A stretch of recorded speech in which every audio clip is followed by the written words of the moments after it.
Este jueves la Asamblea Nacional en la sesión número 900 realizó el segundo debate a las reformas al Código Orgánico Integral Penal.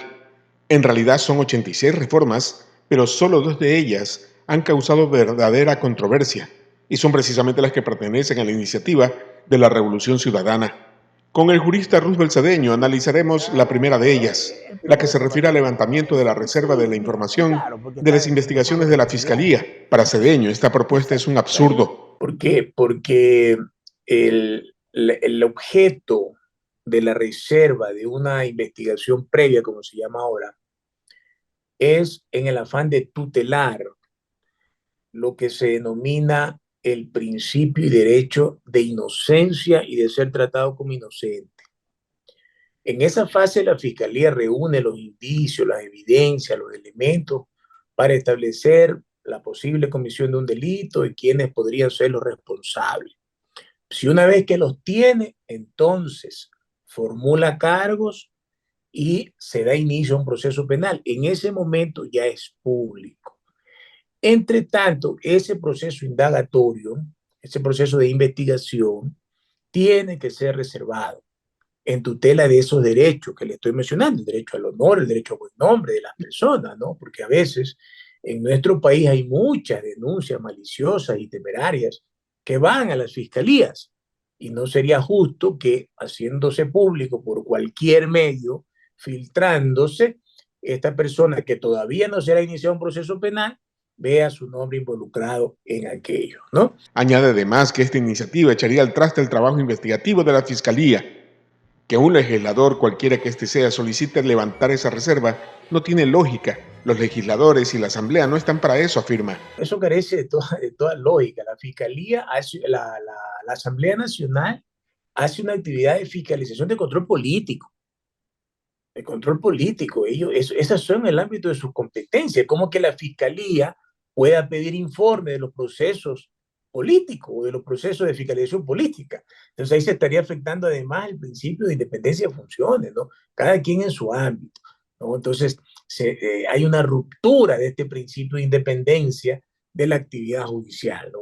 A todas luces es una reforma ineficaz e inconveniente para el proceso penal que más bien va a perturbar el manejo de los procesos penales en el Ecuador. En cambio, Roosevelt Cedeño sí está de acuerdo en la reforma que establece nuevos requisitos para solicitar la revisión de las sentencias.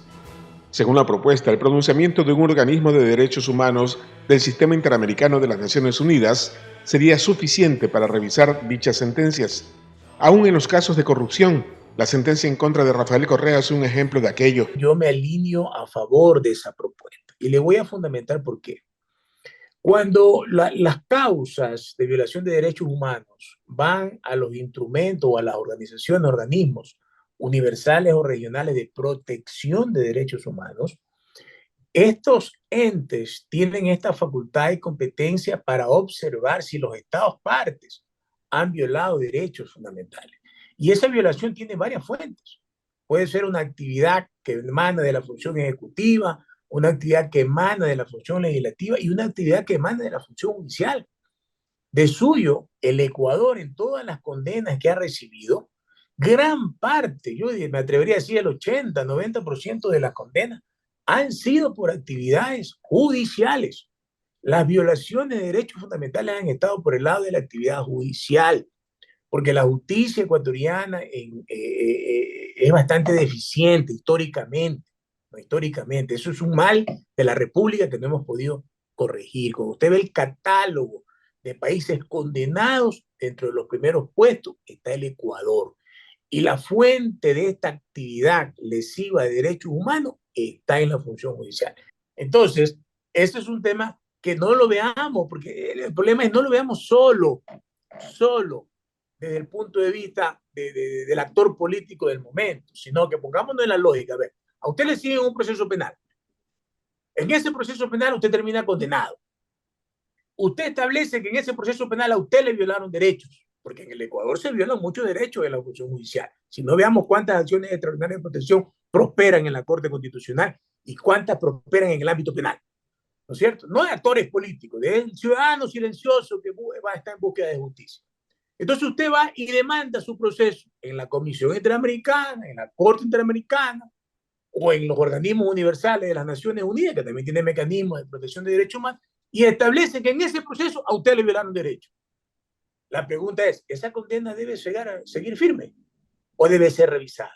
Y le pongo un ejemplo en reversa. En reversa. Cuando en el tiempo de Correa se juzgó a los directivos del Diario del Comercio y al señor Emilio Palacios, esa sentencia irrita, esa sentencia oprobiosa, esa sentencia vergonzosa, fue estudiada en el sistema interamericano. El sistema interamericano estableció que en ese proceso se violaron derechos fundamentales a los señores dueños del universo y al comentarista. ¿Usted cree que esa sentencia debe seguir sobreviviendo en el mundo jurídico? Evidentemente que no, pues. Pero hay otra propuesta de reforma que para Cedeño es inaplicable, al menos no por esa vía. Que es la incorporación de un nuevo catálogo de delitos imprescriptibles. Eso es inconstitucional. La única forma de establecer la imprescriptibilidad de un delito, que es excepcional, es cuando emana de la Constitución. Y la Constitución tiene su catálogo. Si quieren incorporarlo, deben reformar la Constitución. GPOR, soluciones globales inteligentes en ingeniería eléctrica y civil, iluminación y construcción de espacios y ambientes personalizados, diseños, cálculos, estudios, proyectos, realización de estructuras, luminarias, circuitos de todo tipo, con expansión hacia circuitos de seguridad y domótica, tanto doméstica como industrial. GPOR, contáctenos.